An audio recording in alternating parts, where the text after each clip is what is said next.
Hey everybody, what is going on? My name is Dizzo33 and welcome to the long overdue return of Anarchy Analysis. Today we're bringing you the rematch of the UKLC final, which was the last Anarchy Analysis I've done, between Fanatic Rising and Diabolus in this best of 3 series. I'm surprised it's not a best of 5 for a final, but anyway.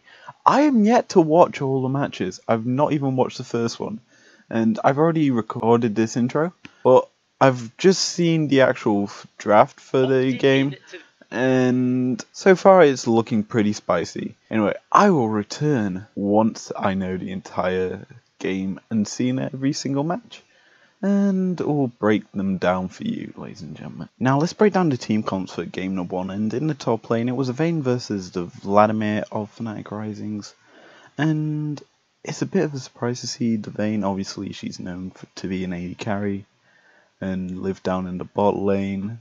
However, Kerberos played in the last matchup, the Vayne, and they picked it second, which gave them the option to flex it either to the bot lane or top. And Vayne still does have that 2-item power play that allows her to bully lane very, very heavily. Further on with the bullying of lane, Vladimir early game isn't that good. He lacks any sustain that he gets towards his level 9 where he has his max Q. So overall that lane should be heavily favoured to the Vayne, and thus should give her a bit more power going into team fights.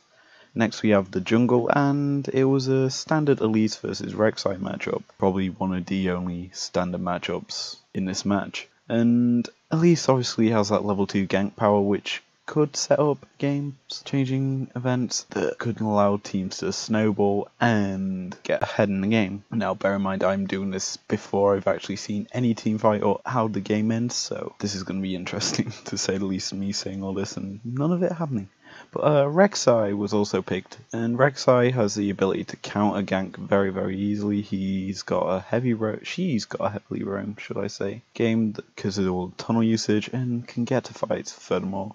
She's a really good ability to execute champions, use of the ult that got reworked ages ago that allows her to just become pretty much unavoidable. And furthermore, the cocoon from the Elise could just immediately turn any fight in a team fight situation. However, Rek'Sai I feel wins that matchup quite heavily when it comes to late game. Aatrox, obviously on this patch 9.9 has been revamped and reworked, and I don't like the rework, and I don't see why he's being brought back into the meta. He honestly has lost so much of his revive potential, and I've not seen any real revives happen. You can see they're getting the push in, and this when I'm playing this might be the duel with Caleb Morgana lane, because this lane you need to get the shove. That's how it works. When it comes to late game team fighting, she's got such burst potential with her execute ultimate. Her Q should be landing a lot of damage to that 9-prong strike. And the fact is, once she gets that Gunblade early game,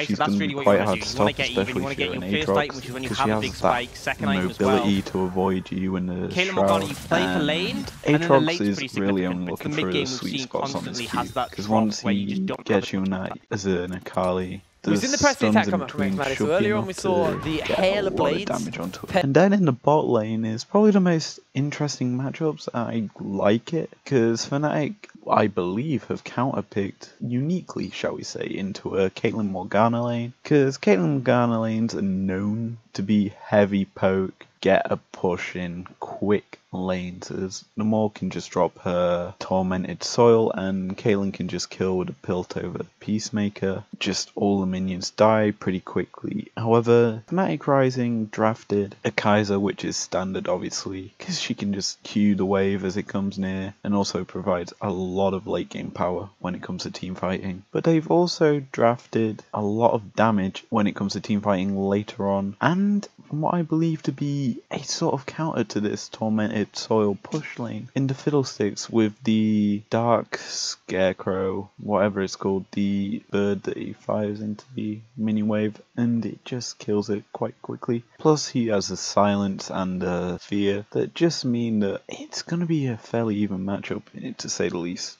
I'll return in a minute with an actual teamfight breakdown. Okay, so moving on to game 2, we have a fairly different team setup here for both teams, where Fanatic Rising They've gone for this late game team fighty comp that can poke you around the map early game as well. And Diabolus went for this scaly team that can just get up to some high and big power spikes later on. And you can see the difference in the team styles here in the top lane, as Fanatic Rising choose the Kennen, who can bully the Cho'Gath pretty easily, and has a really good teamfight kit with the ultimate. The Slicing Maelstrom can just tear up this not very mobile Diabolus team, as the Cho'Gath highlights the immobility of the Diabolus team. Although he can scale up and become this bulky big boy at the end of the game, it might not even reach that point. However, in the jungle, we can see the sort of team choices here, as Olaf picked here for Fanatic Rising. Really good early game clearer, gets to lanes pretty quickly and can gank them with relative ease, shall we say. Landing these undertones do slow the opposition down and can basically give you some easy concussive strikes. Hecarim was also picked up, another late game scaled up character that can do a lot of work in a team fight. It also ties in well with the mid lane pick for Diabolus with the Orianna, as you can use the Heca Ball combo to carry the ball literally into the backline and land an amazing shockwave onto Fanatic Rising. However, that combo kind of does get destroyed by the Sylases. Sylas can just scale up relatively easily into an Orianna, and also does have the ability just to take any teamfight ult on the opposition. If he wants to get more health, he can just steal the Cho'Gath feast and eat some people. And if he wants to just dive the backline, Heca ult, Orianna ult's there if need be, Kaiser ult, just to get away, shall we say, get more shields on top of his E shield, and all around be a nuisance for the opposition. And then we arrive in the bot lane. We have a relatively normal matchup in comparison to last match, with the Varus and the Braum. Strong poke, use Braum's shield to block the Morgana, whereas the Diabolus' side have that scaling Kaiser, and then the Morg to help where Kaiser lacks in lane pushing early on. And overall, the team comp's fairly even. I would favour it more towards Fanatic Rising, because they have that more explosive team comp when it comes to a fight, but I'll join you when we get to an actual team. And here we see the magical drawing of a pig band phase's Diabolus logo. At 19 minutes and 35 seconds, Fanatic Rising are securing vision around Baron. During this time, Diabolus are setting up to pick off any stragglers of the Fanatic Rising team, as they need to claw back this 6k gold deficit they're at. During this time, they do manage to catch out Dan on the Olaf, whom is taking a lazy rotate back as he's going literally on the side of Diabolus' river, and he just gets stunned up by the Morg and then fully sunlocked up, forcing him to have to use his ultimate and his flash to escape the situation. During this time, 3 members of Fanatic Rising are sieging in bot lane, and the other 2 members of Fanatic Rising are basically left alone. As Diabolus go to answer the push onto their second tier turret, the other 2 members of Fanatic Rising slowly sort of shadow Diabolus up back to them, as they're expecting a fight here, as Hecarim gets the ball orb of Orianna put on top of him, ready to shockwave the entire 3-man damage setup of Fanatic Rising, the Sylas, the Varus, and the Braum. He basically just gets shut down as Sylas steals his ultimate, and Varus manages to flash away before the Onslaught of Shadows hits him, allowing him to just pile on and kill off this Hecarim pretty quickly as Sylas Onslaught of Shadows out. While this is happening, the 2 other members of Fanatic Rising do manage to get to the fight, and this basically spells the end of this team fight as Shikari's Kennen manages to slicing Maelstrom up the 3 other members of Diabolus, only leaving the Cho and the Kaiser to really live. But it's overall a very, very powerful fight for Fanatic Rising, and they pump out so much damage, and because they managed to pick up 3 members of Diabolus, including the jungler, they use this to transition over to Baron and push the power that they have at this point in the game, as they have a really strong mid-game teamfight econ. And overall this game, there was really 2 words to explain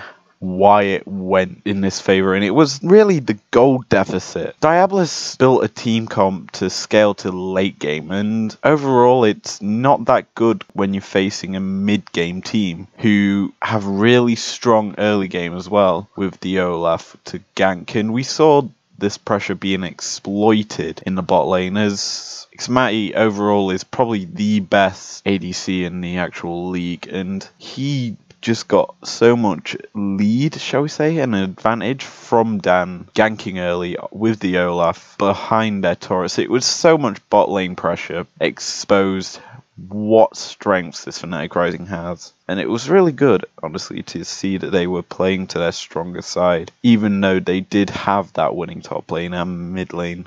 It was a really good fight, and the game overall went how I kind of expected it to be. A 2-0 to Fanatic Rising winning the Forge Champions. I'm surprised it was only a best of 3 though. Should have been a best of 5 considering it was the finals, but it was overall a really good match. I feel that Fanatic Rising are going to have a really good season. They might win the European Masters when all the other B-League teams meet up, shall we say, and it should be an interesting set of matches.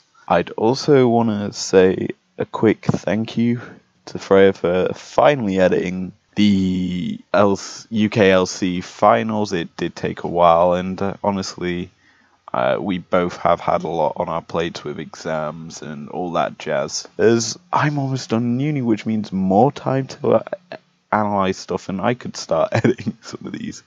Anyway. Thank you guys for watching. If you did enjoy this, leave a like down below. Subscribe if you're new around here or if you want to, and I will see you guys later.